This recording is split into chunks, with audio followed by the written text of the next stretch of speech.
भारत के प्राचीनतम मंदिरों में से एक सोमनाथ मंदिर, जो ऐतिहासिक सूर्य मंदिर का नाम है, गुजरात के सौराष्ट्र क्षेत्र के वेरावल बंदरगाह में स्थित है। इस मंदिर का हिंदू धर्म में विशेष स्थान है, क्योंकि इस मंदिर को भारत के 12 आदि ज्योतिर्लिंगों में से पहला स्थान प्राप्त है। इसके अलावा ये मंदिर हिंदू धर्म के उत्थान पतन का प्रतीक रहा है। अत्यंत वैभवशाली होने के कारण इतिहास में कई बार ये मंदिर तोड़ा गया और पुनर्निर्मित किया गया। कुछ प्रचलित लोक कथाओं की माने तो ये वही स्थान है जहां श्री कृष्ण ने अपना देह त्याग किया था। इसके अलावा इस मंदिर की एक और विशेषता है कि यहाँ पर 3 नदियों हिरण, कपिला और सरस्वती का महासंगम होता है। क्या आप जानते हैं कि इस मंदिर का निर्माण स्वयं चंद्रदेव ने किया था, जिसका वर्णन हमारे धार्मिक ग्रंथों में स्पष्ट मिलता है।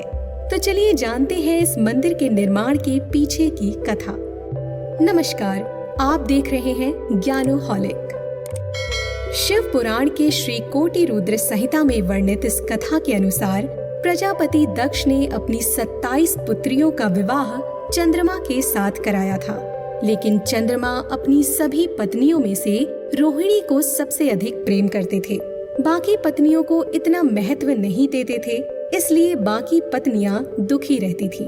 एक दिन उन्होंने अपने पिता दक्ष से ये बात बताई तो दक्ष ने चंद्रमा को समझाया कि उन्हें अपनी पत्नियों में असमानता का व्यवहार नहीं करना चाहिए और सभी से समान रूप से प्रेम करना चाहिए, क्योंकि एक पत्नी से प्रेम करना और बाकियों से प्रेम ना करना उचित नहीं है। ऐसा समझाकर प्रजापति दक्ष अपने घर लौट गए, लेकिन चंद्रमा के व्यवहार में कोई बदलाव नहीं आया।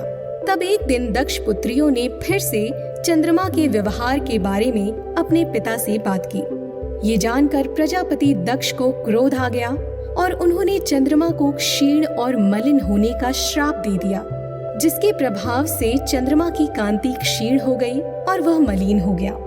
चंद्रमा की ऐसी स्थिति देखकर देवराज इंद्र के साथ सभी देवता मिलकर ब्रह्मा जी के पास गए और उन्हें सारी बातें बताईं और चंद्रमा का उद्धार करने के लिए कहा, जिस पर ब्रह्मा जी ने उपाय बताया और कहा कि यदि चंद्रमा प्रभास नामक पवित्र तीर्थ में जाकर भगवान शिव की आराधना करके महामृत्युंजय मंत्र का जाप करके उन्हें प्रसन्न करे, तभी उसके कष्टों का निवारण हो सकता है।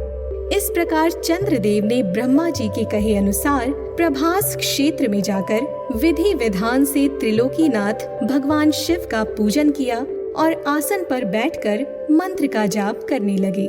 10 करोड़ जप पूर्ण होते ही भगवान शिव प्रसन्न होकर चंद्रमा के सामने प्रकट हो गए।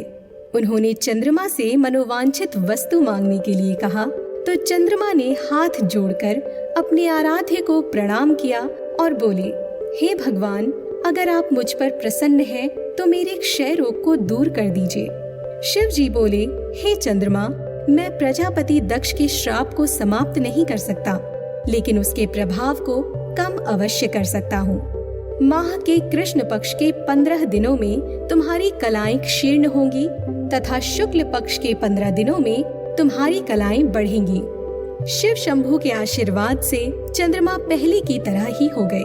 तब चंद्रमा ने शिव जी से प्रार्थना करते हुए निवेदन किया कि आप देवी पार्वती संग यहीं पर निवास करें। तब उनकी प्रार्थना स्वीकारते हुए चंद्रमा के नाम से शिव जी सोमेश्वर कहलाए और संसार में सोमनाथ के नाम से विख्यात हुए। वहीं पर देवताओं ने चंद्र कुंड नाम से एक कुंड बनाया। इस कुंड में ब्रह्मा जी और शिव जी का निवास माना जाता है।